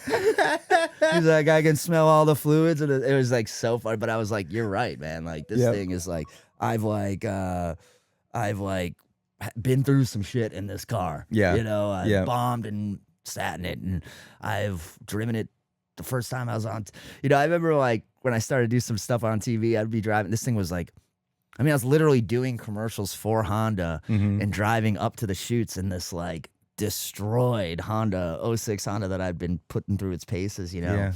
One time, that's a commercial in itself. I was gonna say one time we were filming one at a dealership, and the guy who owned the dealership was like, please let me like work on your car while you film today. Like, please let me just like, I'm sure the airbag needs to be replaced. Yeah, maybe a belt or two. And I go like, come on, it's fine. He's like, hey, he goes, you're in my commercials. I want to protect my asset. Yeah. He's like, let me at least make it sure the airbag won't kill you. Yep. And he goes, and I go, all right. So we're filming all day, and at the end of the day, he brings it out. He's like telling me all the stuff he replaced, and it's all like belts and stuff. But he goes, that airbag had been recalled for like 4 years. No kidding. He's like, it'd been recalled because like it exploded in people's face and like would like knock their heads off, you know. And I was like, really? And I'm thinking to myself like, well, I've only been driving, you know, 150 miles every single Friday and Saturday night, like, you know. So it was kind of like, but yeah, it was cool. I love cars, man. I could talk about them all day. It's a whole nother podcast. Yeah, totally. That was your alarm? Do you have to go? No. Oh, that's my take a Zoloft alarm, actually. So it's not all just Buddhism. What's the Zoloft? Is that an antidepressant? It's like an antidepressant. Oh, I took it for. I never had depression really, but when I certainly had bad anxiety issues when I was in my 20s. And I got on all this stuff. Not all this stuff. I got on this one pill long time ago. And I was just talking to a comic. Every couple of years, I'll say to my doctor, like, why don't I just stop taking this? Like, and he'll be like, why? Like, your life is good. Yeah, why fuck with the chemistry? We figured it out. Yeah, and I'll just kind of go like, all right. You know what I mean? It doesn't really affect me, but it's become kind of like I don't know. It's like a... Yeah, I'm on Prozac. There you go. The old... So is my dog. Yeah, it's like... Prozac's the classic, and I think Zoloft is like the second. It was like Prozac was first, Zoloft was second. Yeah. Now everyone's on Wellbutrin. It's like you hear about Wellbutrin. I'm like Wellbutrin curious. I'm like, I've never tried it. Oh, so yeah, you can take that in addition to. This is amazing. I used to smoke a half a pack of cigarettes a day, like from college into my late 20s, and then I remember it was time to quit when I was in the office. And every 5 minutes, I would just have a kind of a hack, clear it out. And I'm self-aware, and I also get annoyed easily by unnecessary sounds. Yeah. And I'm like, I'm that fucking guy in the office. Yeah. And I'm like, no one's like, I'm a likable person. I was personable, and no one ever said anything to me. But they didn't have to. Like I was like, I'm annoying myself. I know what you mean, yeah. You know what I mean? So I said, I'm gonna nip this in the bud. So I was playing, hockey at night, once a week. That was like you don't want to be a smoker and do a 1 minute shift. You are like dead. But beyond that, I was running every day, and I took a American Heart Association cessation class at a hospital. Nice. And I told my doctor I wanted to quit. And they put me on a drug called Zyban. Have you ever heard of it? I have heard of it. Zyban is Wellbutrin. Oh. And what happened is they have to give it another name if it's going to be used and marketed for a different purpose. But the story behind it is Desert Storm, vets were coming back. They're in VA hospitals around the country or whatever, being treated for various things. And just notes being shared in the network was... People are quitting smoking, and they're like, "What's the common denominator?" And it's like they're on Wellbutrin. So 10 years it took 10 years of FDA study approvals, all that stuff to realize. And I swear to God, I took the Zyban and I was doing 10 cigarettes a day. And every other day I was reducing by one. And then it got to the point where I was like, I'm just doing it just one cigarette just because I'm like, I don't know what to do. I got 3 more, might as well smoke them. I know exactly what you But mean. then I never bought another pack. And I'm like, sure, the exercise and the, attention to fitness was probably helpful. The cessation class was great. Yeah. Week 4 was quit week. And then you had 3 more weeks of like, Yeah. And then you kind of go off with your cognitive behavioral therapy tips and tricks. But that Zyban, I mean, if anyone wants to quit smoking, which, by the way, what the fuck are you doing? Like, you see someone smoking today? I smoked too, and I quit. No, I smoked. I quit I quit probably 10 years ago, maybe a little more than that. What made you quit? A lot of the same reasons you were saying. It was, it's funny, I was just talking about this, because I just had a cigarette like a couple weeks ago. No way. Like, not like for any other reason. Like, I like to do it like once a year. Okay. Just to kind of, I don't know why. I guess it's kind of like, the thing is, I never can even finish it. It's like, I'm like, give me one of those. And I've had a couple beers. I'm like, give me one of those, And yeah. I was in this bar where they allowed smoking, and I think I was just like, I just want to have a cigarette in here. Yeah. And I was halfway through it, and I was like, put it out. And I remember the guy next to me goes, he goes, you gonna finish that? And I was like, no, it's all yours. And Jonesing for butts. and I'm like feeling like, I could feel it the next day. I was like, I can't believe I used to just like suck these down all day long. Yeah. But I remember I was like 32 or 33. I was starting to like I was starting to see my age in some of like the statistics of like lung cancer and stuff. But I remember thinking like, this has got to stop. And I was running. I would like run 5, 6, 7 miles and then smoke a cigarette after. And I'm like, what am I doing? I was eating all this food to like get better at running and still smoking cigs, Mm-hmm. But the biggest thing, and I was just talking about this to someone, the biggest thing was Fenway Park. It was like, I go to a lot of Red Sox games, and it was like the smoking. It used to be able to like just go stand on the back of the stadium and you could smoke. Yeah, right. Then it was like, now we have a smoking area. And it was like pretty big. And then it was like each season, the smoking area was just getting like smaller and more out of the way. Yeah, they're phasing you out. And they're phasing us out. And then I remember finally I was like, I'm standing in this like alley and it's tiny. And I'm in here and I'm like, every other person here is like a scumbag from like Mass Ave. Like I would avoid. Yeah. It's like Mass and Cass over here. Yeah, I'd avoid all these people anywhere else. Sure. But now they're my people. I'm here. I'm part of this group. You're one of them. And that was for me kind of the final sort of. I get it. And the way I quit was, a friend of mine gave me good advice. It was like, you have to cut them out. You have to like slowly cut them out. So it was like you make rules, It was like, first one was like, I'm going to quit having cigarettes while I'm driving. Oh, that okay. was, but that'd be a good one too. Yep. No more like until, and then it would be like, I remember eventually I'd gotten down to like, I'm only going to smoke cigarettes at night. Mm-hmm. So then it became, I was denying myself all day. And then it was like, and then I was only smoking at night. So that cut me down half. And then, I just kind of kept going with stuff like that until I was doing the same thing. I'd be like smoking and going like, I'm actually not even really getting the thrill of this anymore. It's like I'm forcing myself to do it. And then I just finally put them down one day. It was the physical habit, maybe. Yeah, just the routine. The driving thing was the hardest part for me. Like, I used to just like rip cigs on my way to a gig. You know what I mean? Sure. And I remember like it would be like 2 on the drive, and then like within when I'd see that like 15 minutes till I get there, I'd be like 3 in that like 15 minutes. Like, get just, one like, more. ripping them. Just the smell too. Remember, are you old enough to like being of legal drinking age when smoking in bars was permissible? It was like I got like 3 years, and then okay. Yeah. I even did comedy. I even started where you would stand up. People were smoking in the audience. Yeah. I've only smoked on stage a couple times in my life. It's actually really hard to do. I'm sure. Like, it's really hard to. I mean, Dave Chappelle does it, and it looks kind of funny. It looks weird. I did a gig just many, many years ago. So when I was still like actively smoking, I did a gig at some place like down in the south of the state. It was like a private club, and they loved to smoke. I remember they had slot machines in this place. It was like a little tiny hole in the wall place, but it was their place, and they all smoked. Yeah. so I'm like, well, I can be Richard Pryor tonight. I can be like Chappelle. I can smoke while I do stand up. Right.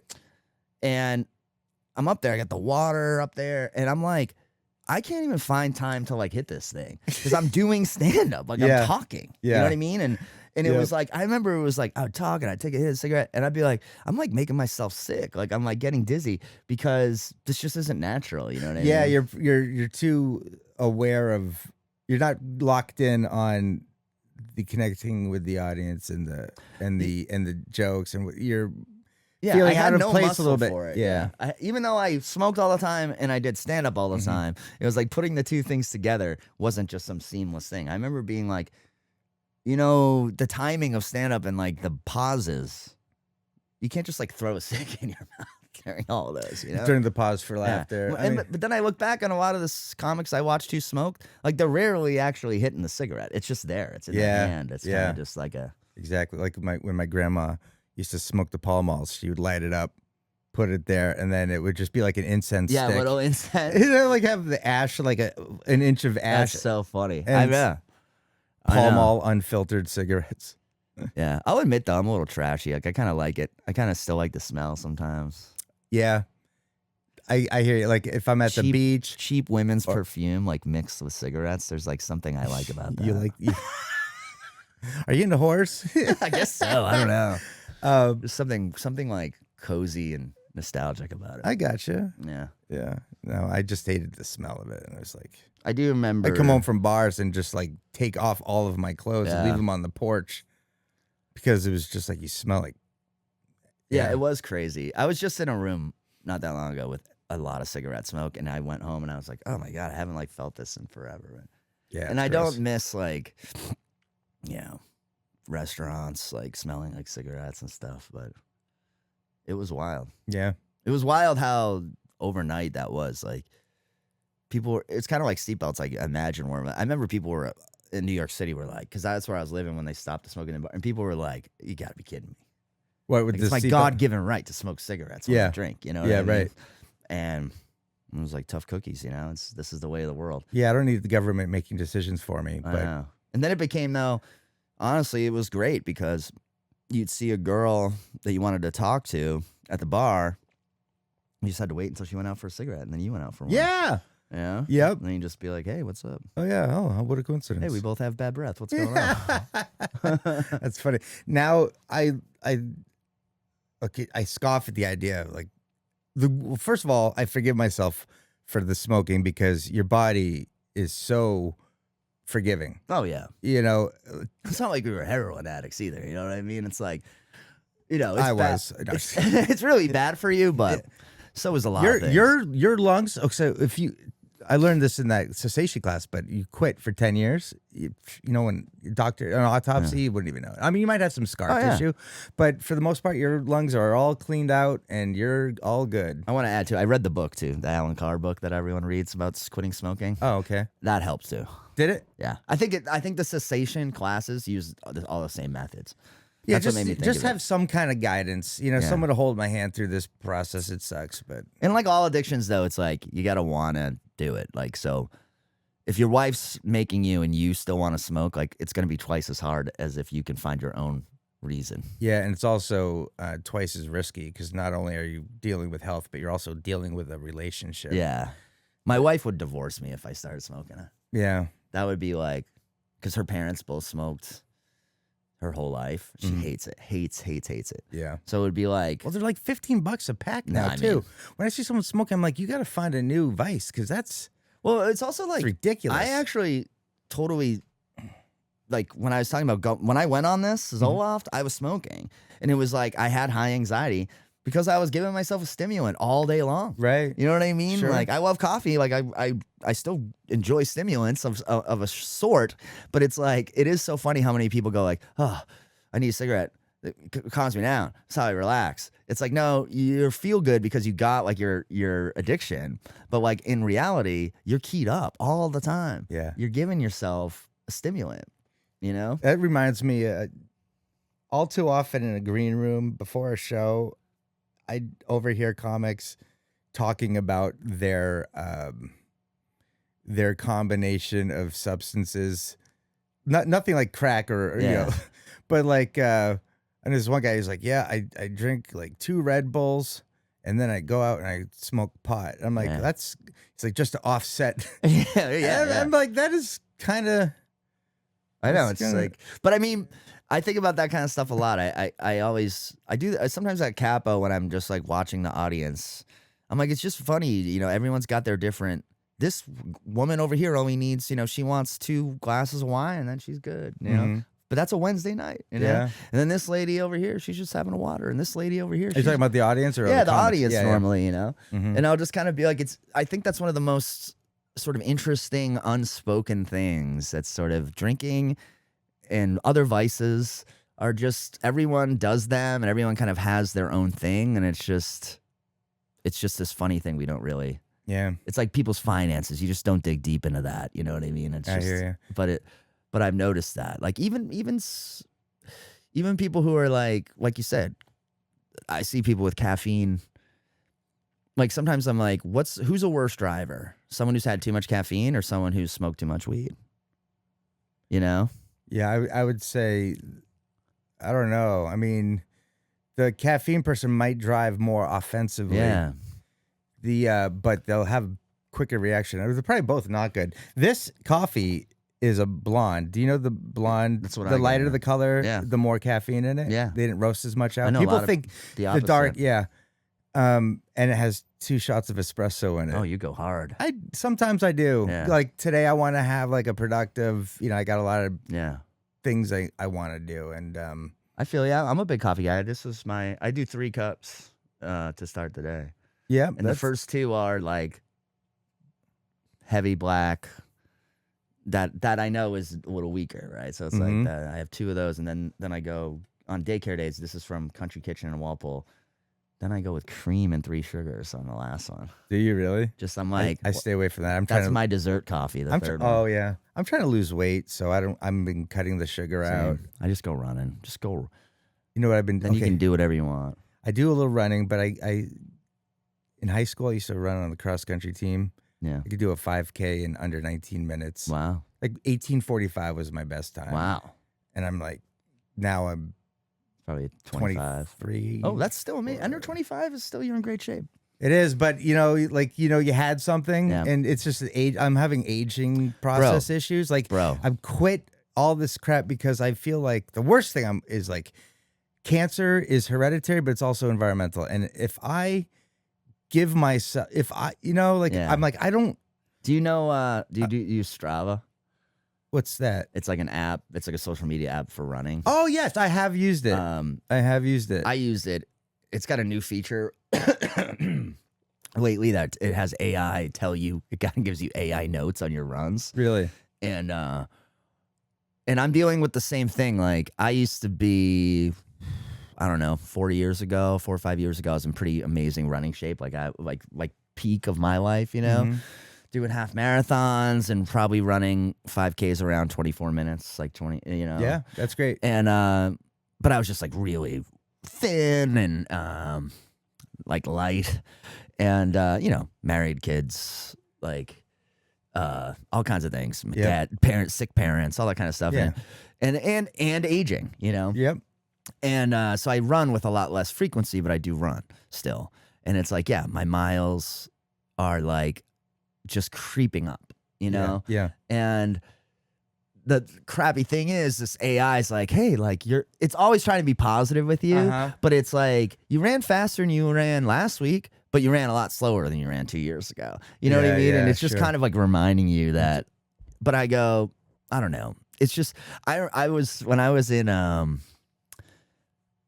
movie, and I got to hang out with like the movie stars, and there was this guy Joe Manganiello. Do you want to name the movie? Yeah, it's called The Sleepover. Yeah, I saw it. And he was like, it's on Netflix. Yeah, it's on Netflix. Great movie. Yeah.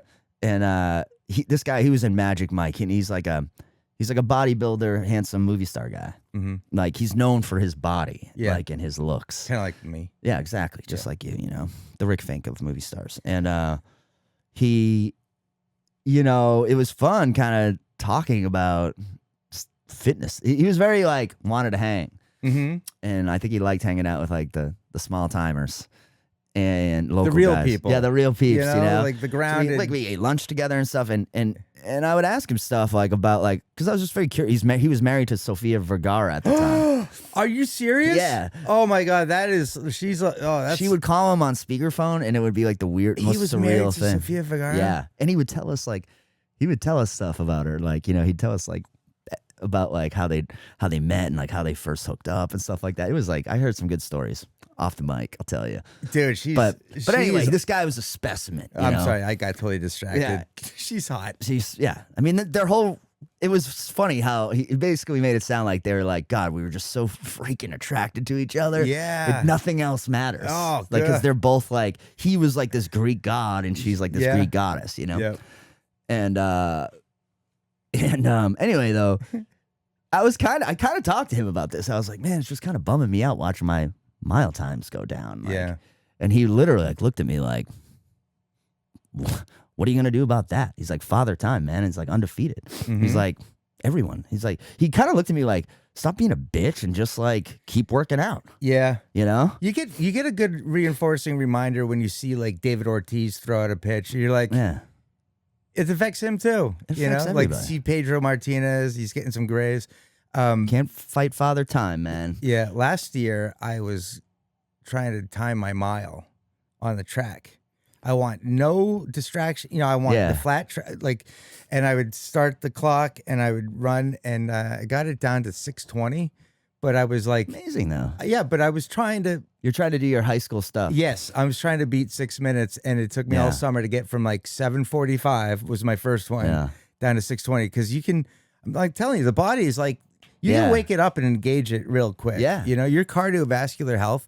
If you're sedentary for quite a long time, you'd be surprised at how quickly your body's like, Totally. okay, is this what we're doing now? Oh, All right, yeah. let's gear up. That happens all the time. And it's just like, It's such a when you're in your 40s though, that's what you're thinking about is like I don't know, it's funny, man. I was just thinking about this yesterday. I was just thinking about how my body's starting to betray me in some ways, like where I'm just more sore after a run, or I'm more I can't take 2 weeks off and not be sore when I stuff like that. I worked out with a personal trainer 2 days ago, and getting out of bed, my back, my lats, my legs, so stiff, so stiff.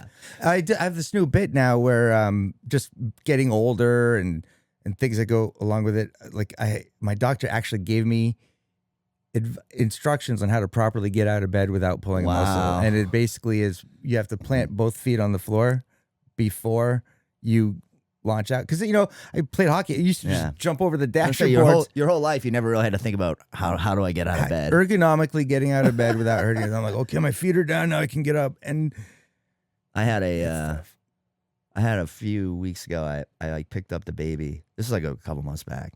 Picked up the baby off the ground and felt something like pop in my lower back, and it was bad.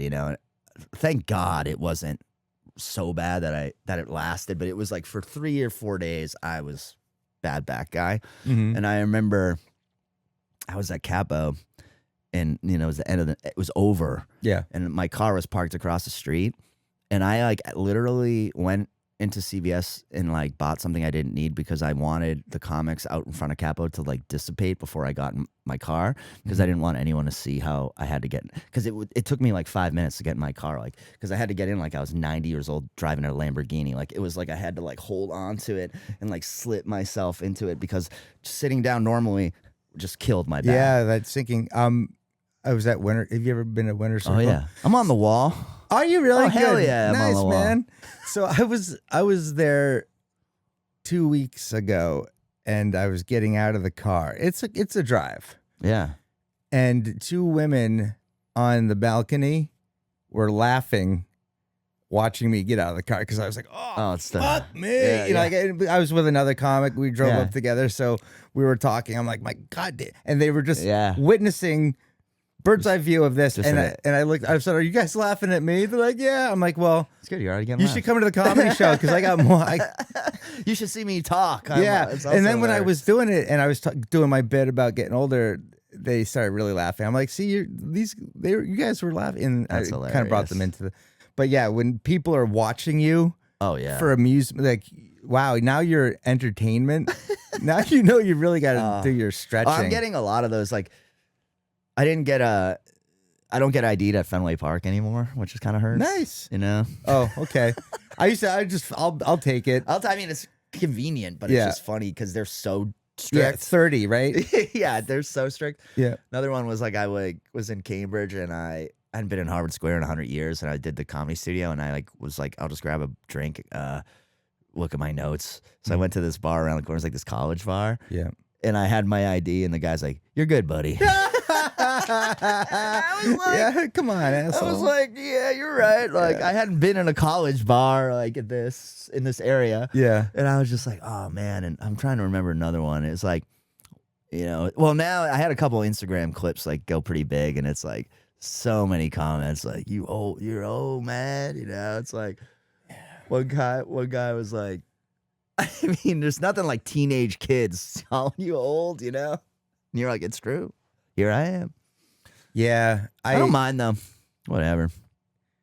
They're fun. Yeah. They're good. They keep me young. That's one thing I do. Like I was saying, comedy is an old person. It's not an old person's game.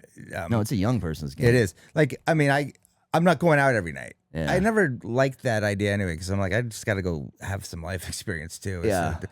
But hanging out with younger people keeps you young. Being a dad keeps you young. No, absolutely. Like it's engaged. It keeps you more engaged and I think grounded, and you're not getting. I like it because I'm not old man Fink yet. Yeah. Like I'll dig in on certain things, but when you're constantly around the younger, progressive, it's a funny thing. Like, I always thought that one of the funny things about comedy is like, let's say you're listening to this and you've never done comedy. You go to your first open mic like tomorrow. Mm-hmm. You're gonna find friends at these open mics, and your friend group is going to include like people from age 21 to like age 60. Yeah.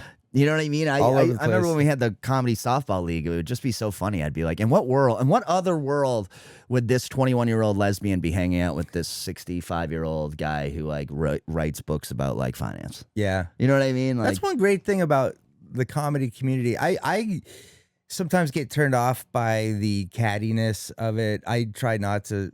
I mean, you follow, and it's just everyone just the pictures of after it just it's just it's too much. It's too much. Like, and I hate doing it myself. Yeah, like I don't want to pat myself on the back, but if you're not doing, people are like, is he doing anything? It's a weird thing. Yeah, it's weird. But I think it's more. I don't know though. I don't know about all that stuff. Like, it's like there's a lot of doing stuff for other comics. Like, oh, look what I'm doing. You know what I feel like it's kind of pandering. Like, if you give someone a spot, it's like, thanks for the spot. Yeah, I did my spot. I promoted it. But now do I have to like when people the Laughs on Tap show I do first Thursdays of the month. I was just thinking from after the last show, maybe I should just specifically tell comics you don't have to thank Rick Fink Jr. Comedy. Yeah. Because it's like, we're good. Like, yeah. I know you're doing, and also you don't have to like every single post I can tell if you liked it or if you're just supporting. Yeah. Interesting. Yeah. And I'm like, I mean, you must. It's just such a funny. Well, you take people who are, you get people who are like. Most people get into comedy because they're like kind of socially weird, or they at least are the most unique person in their friend group. Yeah. And then you have all of us together trying to sort of do business together. And it's a funny, I see it all the time. I mean, like we were saying at the beginning, it's like people come to me to do capo or are interested in doing capo. In all the different ways people do that is usually sort of an illumination into like what their background is, you know what I mean? Or like what they're kind of like, and it's a lot of times I can tell this is the first time this person has ever asked anyone outside of like the comfort of an institution like a college or a school or a job for anything. Mm-hmm. And it's what's the tell? What like it's honestly just things like some people come at me, you can tell they've written a lot of emails or they've like written a lot of business type of emails and they're coming at me in a very like professional way. Yeah. And other people are like let's say the other end of that spectrum is like entitlement. Oh, or just like the funniest one I get is like someone I've never met or never heard of and know nothing about who's like, hey, how do I get on the Capo open mic? And I'm just like, it's not an open mic. Yeah. And hi, nice to meet you. Like, who are you? And this is not how you get, even, let's say it was anything. Let's say it was like let's say I was selling chicken wings. If I get an email, it's just like, hey, where do I get the chicken wings? I'm probably just not going to answer that. You know what I mean? It's just a weird, like, do you really want to do this? You didn't do your homework. Like, Yeah, like- you don't ask the source. You talk to someone at an open mic. Yeah. But people ask me in all different types of ways. Another example would be like John Tobin comes to the show sometimes, and he's a guy who holds a lot of power in the Boston comedy community. And when people realize he's there, young comics and stuff, they want to talk to him. They want to make a connection. Yeah. But they don't, like, what are you gonna do? Like, what's the connection, right? So I see a lot of it like cracks me up because I think it's like cute and adorable. I don't think It's almost like asking a girl out. Yes, you know? exactly. And, and they're nervous, and they really just want to one shot, make some type of impression. And I remember feeling that way, And I do think, and it sounds so like straight male, but I do think people who, the one through line I've noticed is that people who played organized sports as children have a lot of success in stand-up in that way. In the, I can tolerate being yelled at by a booker. Yeah. I can tolerate someone else on the show not being kind or being a problem. I can tolerate losing. I can tolerate tough situations. I thought I was going to do 10. I'm doing 5. Exactly.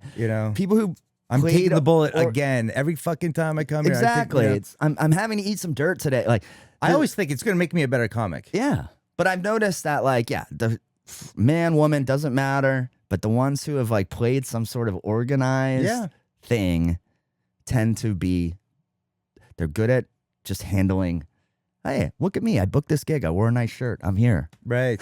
On time. I'll do what the booker says. You know what I mean? Yep. It's often, and there's nothing, it's just the kind of thing where I'm like, hey, I don't need my kid to grow up and be some type of athlete, but I am going to put her in sports. Sure. Because I really do feel like it just gets you, it puts some sort of like, it's like grit or something that it puts into people, I kind of hate that word, but it's like something akin to grit. Yeah. My daughter does dance 4 nights a week, sometimes 5. And now she also teaches like the 6-year-old girls. Like she's a helper. And I like that. I'm so pumped because, well, first, I love telling her dance is not a sport. If she's really pissing me off, like your daughter's still cute. Yeah. My daughter's 14. Oh, yeah. And it's like 1 minute you're everything to her. The next minute it's like, bruh. Yeah. Let's go to Starbucks. It's coming, yeah. Bruh, my nieces I need to go to it. Sephora. I saw my nieces go through that, and they were like, it's crazy. I'm like, I'm not looking forward to those days because right now she's just like my little angel who loves me. And yeah, you're everything to her. Yeah. I remember when I was in your shoes, someone said to me, oh, enjoy it while it lasts. Yeah. After hearing that all the time by, some empty nester. Yeah, people say that to me all the time. Yeah, I would say, not with this one. Yeah. Like, there's no, and I really believed what I was saying. I'm like, there's no way. That's no how way. I think. Dude. It's coming, though. The hormones, yes. They come back, though. Yeah, I mean. Because my nieces now are like 18, 19, and they're sweethearts. Yeah, I feel like by the time they're graduating, dad's cool again. And yeah. It's just part of it, but it is an unfortunate part. It I've already looked back on stuff with my parents and just look at it so differently, you know what I mean? Sure.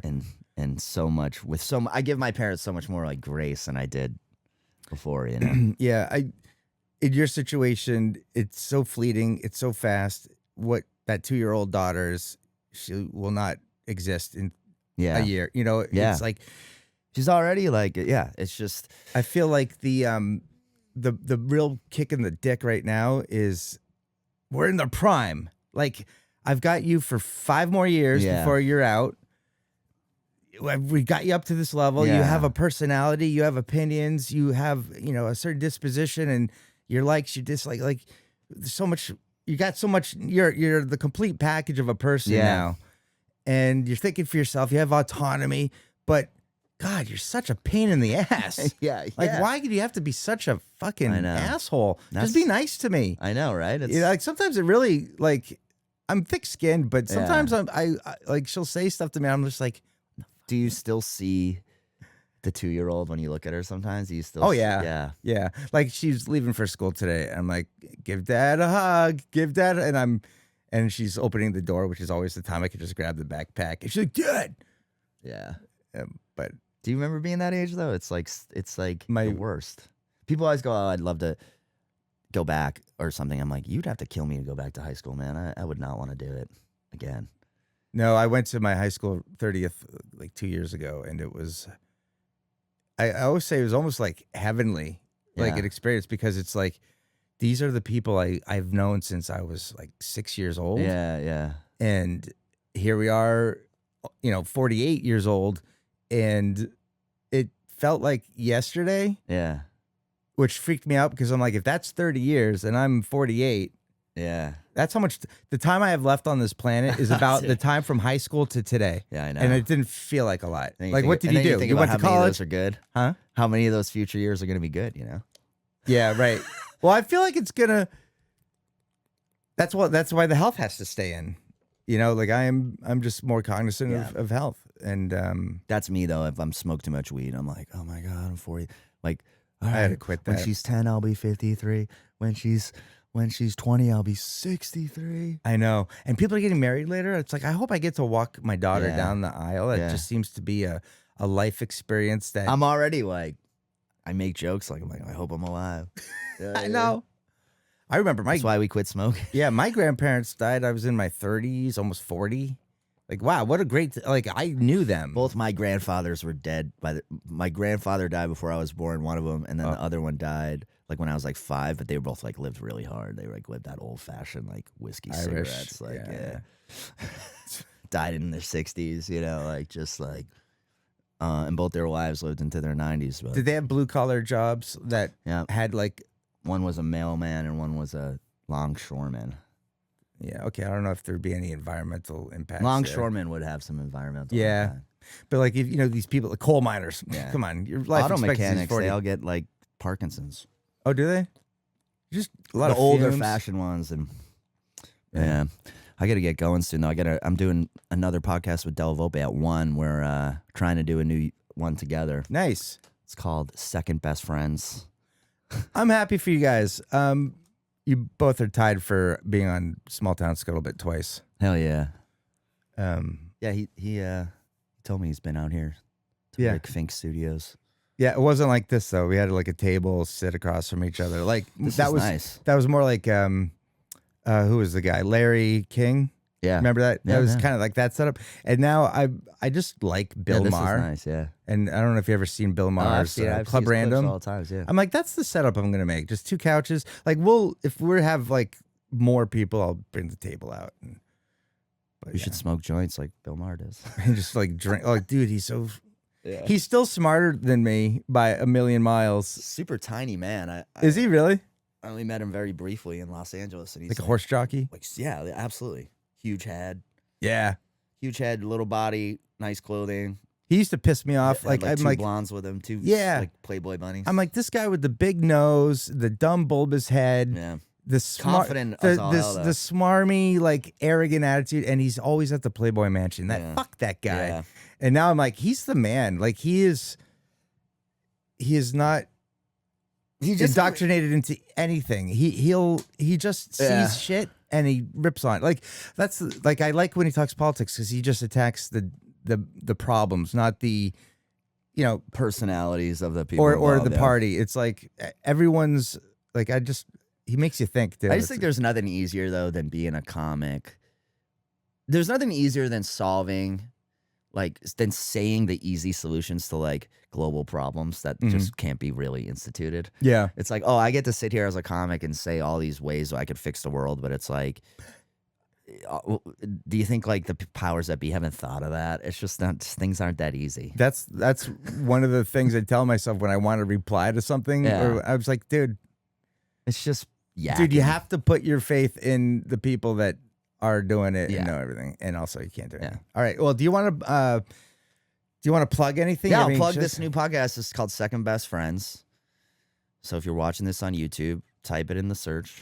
We're brand new. How many episodes are We're you? one. We've done a bunch of like sort of we've like recorded a few to get Your in the pilot, groove. yeah. a couple pilots.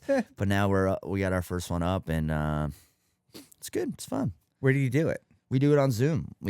I got like I spent a bunch of money on like a good camera and a good mic and a good Zoom setup. And, I want to see how that works. So it's a split screen. Split screen, yeah. And then editing software, it could be like all you. Yep. Head and shoulders. Del Volpe is doing a lot of the editing, but we're basing it on kind of like I think Pete Corielli's and Sebastian's Yeah, podcast that's as a far good as one. the way it looks. Yep. That's a good one. But that was the only way I could kind of make it work having a podcast like with this Yeah, kid. yeah, that's good. I mean, that's the drawback. I like to do it in person, Yeah. but the drawback is, It's just so hard. Like when me and Andrew did ours together, it was like, and I didn't even have a kid then, and I was like, it's impossible to like with the traffic and everything these days to get anywhere and get back with like every trip is a day trip. yeah. And now that you have a kid, it's Oh yeah. you're all over the place. All right, and what about your YouTube special? You want to talk Oh about yeah, that? sure. Check it out. Now it's called Will Noonan Live in Boston. It's on YouTube. Proud of it. Yeah, it's great. At Capo. Another thing is keep your eye out for Liz Mealy's special coming out. It's called Space Camp. No.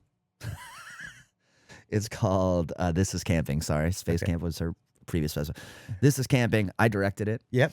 I'm very proud of working with her. She's a phenomenal comic. She's from New York, right? I think she's from New York, New Jersey. Yeah.